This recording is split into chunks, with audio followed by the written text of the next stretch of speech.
Oke, kembali lagi di channel saya. Makasih buat kalian yang sudah mengklik video ini ya. Kali ini pembahasan kita terkait Najwa Shihab ya, yang hari itu sempat sekali viral yang postingannya darurat demokrasi. Kali ini Opung membahasnya ya, karena dia bungkam. Sebelum kita ke videonya, bantu subscribe dulu channel saya, subscribe. Tidak tunggu lama, kita ke videonya langsung. Let's go. Kalian masih ingat dengan istilah darurat demokrasi? Iya tuh, masih lah. Kalau bicara tentang darurat demokrasi, hanya ada satu nama, Najwa Shihab. Karena istilah darurat demokrasi dengan Najwa Shihab ini tidak bisa dipisahkan. Karena kata-kata darurat demokrasi itu adalah produksi dari Najwa Shihab. Iya, betul. Ya, sudah jelas kata-kata ini sungguh kata-kata yang memprovokasi. Betul. Ya. Dengan dengan lambangnya warna biru dongker, ya, gambar burung Garuda dengan warna biru dongker, ya. Dia katakan itu adalah lambang dari darurat demokrasi. Mbak Najwa, ku bilang dulu samamu ya, mau warna biru dongker, warna merah muda, warna kuning kecoklat-coklatan, warna oranye, abu-abu metalik, mau daun pisang, kami nggak peduli. Iya, betul. Ya, kami nggak peduli karena yang kami tahu Indonesia dengan segala keinginannya untuk maju, dengan segala cita-citanya masih dalam keadaan baik-baik saja. Kata-kata bagus ya. Betul. Jangan kau provokasi, ya. Kau ambil lambang burung Garuda. Kau nggak tahu itu lambang suci. Lambang itu lambang sakral bagi sebuah bangsa. Betul. Yang dinamakan bangsa Indonesia itu tidak bisa lepas dari yang namanya lambang burung Garuda. Iya, dicirkas ini. Harusnya kau cari lambang lain, burung perkutut ke, burung jalak, atau burung onta sekalian. Aku jujur aja nggak terlalu terima dengan manusia yang satu ini ketika dia menggaungkan, menggemakan masalah darurat demokrasi ini, ya kan? Karena ini mengada-ada gitu. Ayo kita dengar dulu ya. Aku sebetulnya nggak pernah ku dengar ini, tapi sekarang jadi tertarik aku mendengarnya. Kita dengar. Iya, dari musiknya aja kayak mirip-mirip musik film PKI. Horor kali. Pandai kali dia ini memframing otak kita, biar tahu kalian. Hati-hati kayak gini loh. Lanjut. Kalau kalian melihat poster berwarna biru dengan tulisan peringatan darurat, ini memang darurat. Disebut darurat karena baru sekarang putusan MK langsung direspon DPR dengan membuat undang-undang yang dikebut hanya dalam 1 hari saja. Sekali lagi, 1 hari. Hari Selasa, Mahkamah Konstitusi memutuskan mengubah syarat ambang batas pencalonan kepala daerah. Partai atau gabungan partai politik tak lagi harus mengumpulkan minimal 20% kursi di DPRD atau 25% suara sah untuk mencalonkan kepala daerah dan wakil kepala daerah. MK juga memutuskan calon kepala daerah tingkat provinsi atau calon gubernur berusia 30 tahun saat ditetapkan oleh KPU sebagai kandidat resmi. Putusan MK ini cukup progresif karena agak menjauh dari budaya kekuasaan kita yang hobi menyodorkan kandidat yang sangat sedikit hasil hompimpah para elit. Setidaknya memungkinkan lebih banyak orang dan lebih banyak partai untuk maju dalam pilkada. Tapi semuanya batal, bubar. Besoknya DPR memutuskan ambang batas partai untuk mencalonkan pasangan dikembalikan ke aturan lama. Sedangkan usia kandidat diputuskan mengikuti keputusan Mahkamah Agung yang berusia 30 tahun saat dilantik. Sehingga memungkinkan Kaisang yang sudah dicalonkan sejumlah parpol bisa maju dalam kontestasi. Niatnya juga sudah tidak baik sejak awal. DPR mau menyiasati putusan MK yang sudah sangat jelas, mengikat dan final berlaku untuk semuanya. Bikin undang-undang dalam sehari mustahil ada naskah akademiknya, tidak mungkin ada sosialisasi rancangannya dulu. Apalagi mendengarkan aspirasi dan partisipasi kita sebagai rakyat. Ini bukan tentang Anies, Ahok, Kaisang, atau PDI Perjuangan. Mula-mula ini tentang bagaimana proses bernegara dilaksanakan dengan potong kompas sehingga melecehkan nalar wajar kita sebagai warga negara. Teman-teman, peringatan darurat ini perlu kita sebarkan. Pertama, karena kita marah dan berhak untuk itu. Kedua, supaya sebanyak-banyaknya orang tahu apa yang terjadi di gedung DPR bukan rapat untuk kepentingan rakyat. Presiden dan DPR harus menghentikan segala upayanya menentang putusan Mahkamah Konstitusi. Jika DPR dan pemerintah mau merevisi tanpa berpatokan kepada putusan MK, ini rentan dianggap pembangkangan konstitusi.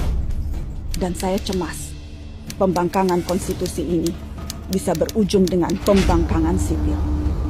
Dan saya cemas. Apa yang perlu kau cemaskan?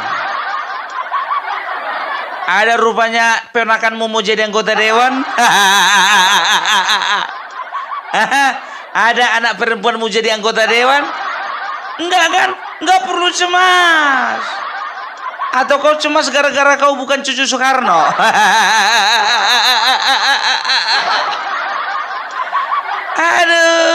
Aduh. Sekarang begini Mbak Najwa, ku bilang ya samamu ya. Kalau berbicara tentang politik dan dunia jurnalistik, kok ngantuk aku ya? Walaupun ujung-ujungnya sama-sama tik, tapi ini dua hal yang berbeda. Opung Parbelak, jangan kau lawan-lawan Najwa. Nggak lebih pintar kau dari dia. Memang betul aku nggak lebih pintar dari dia, ya. Tapi ingat, sepintar-pintarnya orang, kadang-kadang bodoh juga.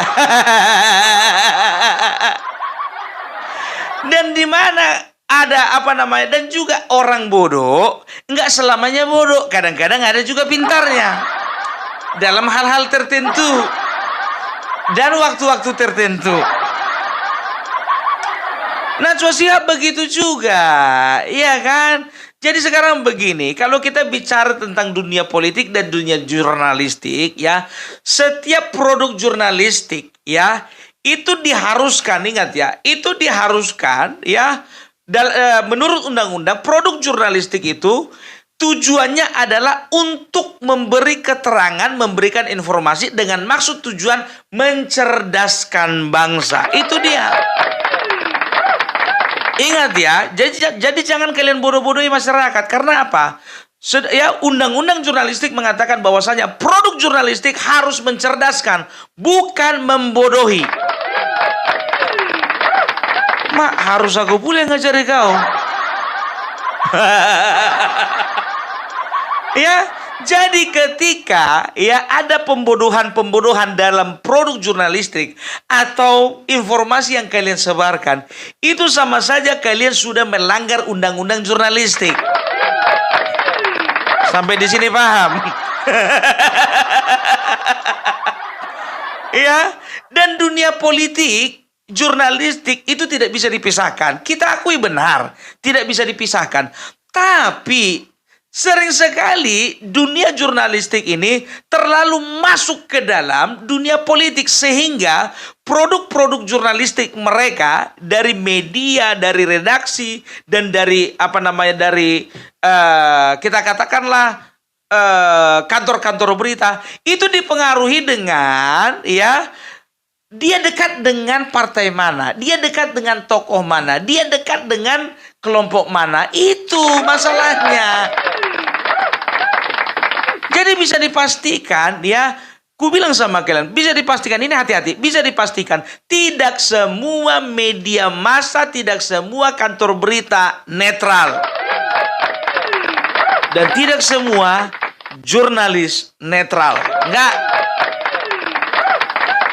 Ya, karena apa? Karena ini mereka ini bisa dikatakan kalau jurnalistik ini yang pertama itu motivasinya itu pure, ingin memberikan informasi yang sejelas-jelasnya dan sejujur-jujurnya kepada masyarakat. Tapi masalahnya yang kedua, motivasinya kalau sudah berangkat dari kepentingan politik. Apalagi kita tahu, contohnya Pandana Baba, dia itu seorang wartawan, tapi dia masuk ke dunia politik. Ada masalah? Nggak ada masalah memang. Tapi masalahnya ya, seorang jurnalis itu sudah mulai tidak netral ketika dia sudah dekat dengan satu partai politik tertentu atau tokoh politik tertentu. Contohnya Aiman Wicaksono, ya, aku bilang sama kalian, Aiman Wicaksono ketika dia menjadi caleg dari salah satu partai tertentu, disitulah aku mulai curiga dan juga mulai sanksi untuk setiap apa yang diberitakannya. Karena apa? Itu membuktikan bahwasanya dia sudah bersentuhan langsung bahkan menjadi caleg, kan begitu. Najwa Shihab memang tidak menjadi caleg, tapi kita sudah tahu tendensinya apa. Kita sudah tahu dari setiap pemberitaan yang diberitakannya itu arahnya kemana.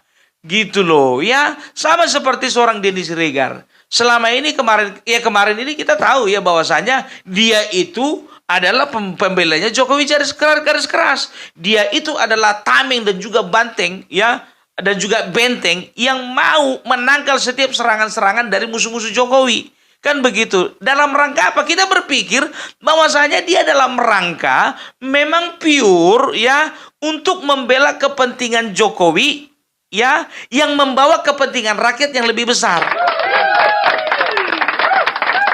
Tapi nyatanya apa? Ketika Joko Widodo tidak berada lagi di samping Mak Banteng, di saat yang bersamaan lah Denny Siregar juga sudah tidak bersama dengan Jokowi.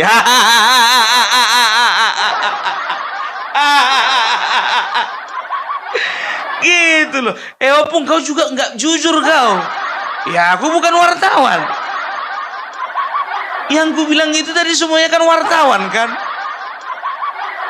Ya kalau aku berhak membela, ya kalau aku karena apa? Karena yang ku sampaikan ini adalah hasil dari pemikiranku dan bisa dikatakan ini adalah hasil pemikiranku dari 58% penduduk yang ada di Indonesia ini. Ku bilang sama kalian, ku pastikan isi kepalaku dengan isi kepala dari 50-80% atau 96 juta masyarakat di Indonesia itu sama. Ya, jadi mau aku membela Bapak Prabowo, mau membela Bapak Jokowi, karena memang bagi kami pemimpin yang memang betul-betul wajib untuk dibela dan juga ditangkal ya serangan-serangan daripada si jahat, pemfitnah, pembenci. Ya, itulah yang kami lakukan. Ini nggak jujur. Ya, Najwa Shihab ini tidak jujur dalam menyampaikan sebuah berita. Contoh yang pertama, ya. Dia mengatakan bahwasanya, ya, DPR dengan segala tendensinya, dengan segala maksud terselubung, berusaha untuk menganulir setiap keputusan yang dikeluarkan MK. Ya, itu dia. Ternyata apa? Ya, ternyata MK ia tidak melakukan pembangkangan, tidak melakukan pembegalan, tidak melakukan pengangkangan seperti yang dituduhkan Najwa Shihab. Ini artinya apa? Najwa Shihab sedang menghina lembaga DPR, bahwasanya lembaga DPR ya sangat bisa memungkinkan ya untuk melakukan semaunya ya untuk demi kepentingan dari satu kelompok tertentu. Ternyata enggak tuh. Ya kan, ternyata tidak dianulir itu keputusan dari MK. Gitu loh. Jadi Najwa Shihab ini bohong. Makanya Mbak Najwa, ya, ingat memang di dalam dunia jurnalistik kecepatan dan ketepatan di dalam menyampaikan berita itu sangat dibutuhkan. Tapi tolong analisa dulu, apalagi ini ya, apalagi kejadian-kejadian atau peristiwa politik ini, ya, potongan-potongan peristiwa itu kita harus perhatikan.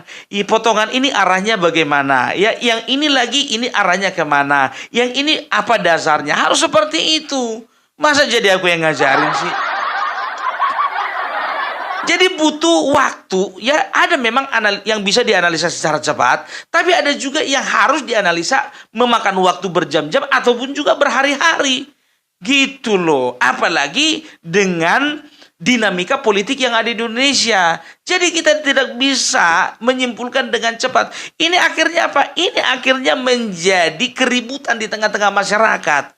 Gitu loh, dan ini diperalat oleh oknum-oknum yang tidak bertanggung jawab. Gitu ya. Jadi dasar-dasar kau mengatakan darurat demokrasi itu bisa dikatakan itu adalah hal yang dibuat-buat gitu loh, memaksakan. Itu ya. Setelah itu apa? Dikatakan bahwasannya DPR terkesan membuka peluang yang selebar-lebarnya untuk Kaisang ya, untuk Kaisang boleh mencalonkan diri jadi kepala daerah.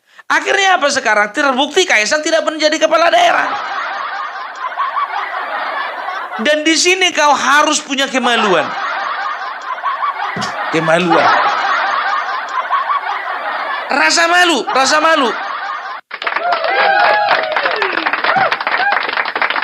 Maaf Mbak Najwa ya, karena terbawa arus darurat demokrasi tadi itu. Rasa malu bukan kemaluan.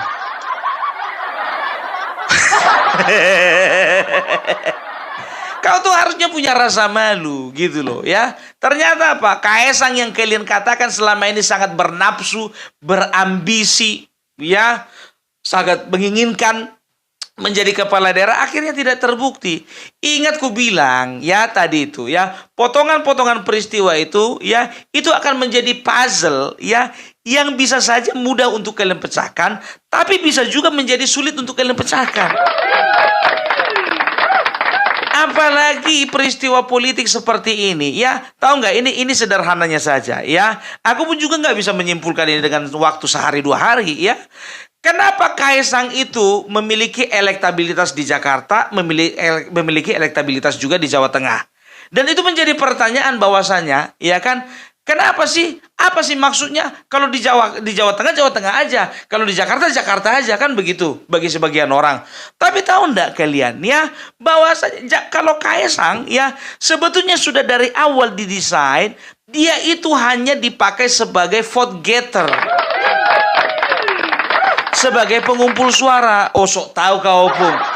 Begini ya, bangsa ini memiliki bonus demografi. Apa itu ya? Bangsa ini saat ini memiliki generasi muda atau generasi muda produktif ya. Itu persentasenya lebih besar daripada zaman-zaman sebelumnya. Dan kalian mau tahu ya, totalnya itu ada sekitar 65%. Aku ada data. Ada data. Ya, datanya seperti apa? Seperti ini. Nih, dengar ya. Jadi kalau untuk kaum muda, ya, itu terbagi menjadi kaum milenial dan juga Gen Z, generasi Z. Kaum milenial, ya, itu seperti kami-kami ini, ya, lahir dari tahun 81, ya, kelahiran 81 sampai tahun 96. Itu dia. Yang lahir dari tahun 81 sampai 96 itu dimasukkan ke dalam kategori pemilih atau kaum milenial. Nah, tahun 97 sampai sekarang ya itu bisa dikategorikan sebagai generasi Z, kan begitu ya. Dan jauh nggak kalian persentasenya ketika digabungkan ya. Ketika digabungkan itu sekitar 65%. 40% mendominasi generasi milenial, 25% mendominasi adalah kaum Gen Z. Itu dia. Ya. Jadi seperti itu. Jadi pemilih muda inilah yang harus digait si Kaisang. Inilah yang harus digait oleh Kim Plus supaya mereka mau memilih calon-calon yang diusung oleh Kim Plus. Caranya bagaimana? Ya, caranya yaitu dengan memasukkan nama Kaisang ya di dalam kita katakanlah di dalam isu ya, di dalam isu pemilihan kepala daerah di Jakarta. Supaya apa? Supaya semua orang, apalagi kaum milenial ini, tertarik dengan keterwakilan suara mereka. Oleh karena apa? Karena ada Kaisang. Wah, ini nggak main-main nih. Satu, dia ketua umum PSI. Yang kedua, dia itu masih muda. Yang ketiga, ya, dia itu belum pernah ada cacat secara politik. Secara moral juga dia tidak pernah cacat, tidak pernah terlibat korupsi, tidak pernah terlibat hal-hal asusila dan lain sebagainya. Nah, ya, ternyata cukup sukses lah ya Kaisang menjadi vote getter di Jakarta. Tapi di Jawa Tengah begitu juga ya. Ini dimanfaatkan Kim Plus ya untuk menarik suara kaum milenial dan juga kaum Gen Z yang ada di Jawa Tengah. Karena apa? Jakarta dan Jawa Tengah itu memiliki jumlah anak-anak muda bisa dikatakan lebih besar dibandingkan dari generasi-generasi yang lainnya. Gitu loh. Kenapa nggak dibikin Surabaya? Dibikin Jawa Timur. Jawa Timur sudah ada Emil Dardak yang bagian dari Kim. Kaisang nggak perlu ke sana. Gitu loh, ya. Kenapa nggak Sumatera Utara? Sumatera Utara sudah ada Bobi. Nggak perlu dikirim ke sana. Mewakili kaum Gen Z. Gitu loh. Milenial. Kenapa nggak dikirim aja ke Jawa Barat? Jawa Barat nggak perlu dikirim. Karena apa? Karena Kang Deddy Mulyadi elektabilitasnya sudah di atas 75%. Kenapa nggak di Banten? Banten begitu juga, ya. Airin itu elektabilitasnya itu sekitar 71%. Gitu. Jadi Mbak Najwa, ya setiap potongan-potongan dari peristiwa politik itu harus kau pahami. Malu kau kan sekarang, apa lagi mau kau bilang? Kebodohan apa lagi yang mau kau sebarkan sama masyarakat?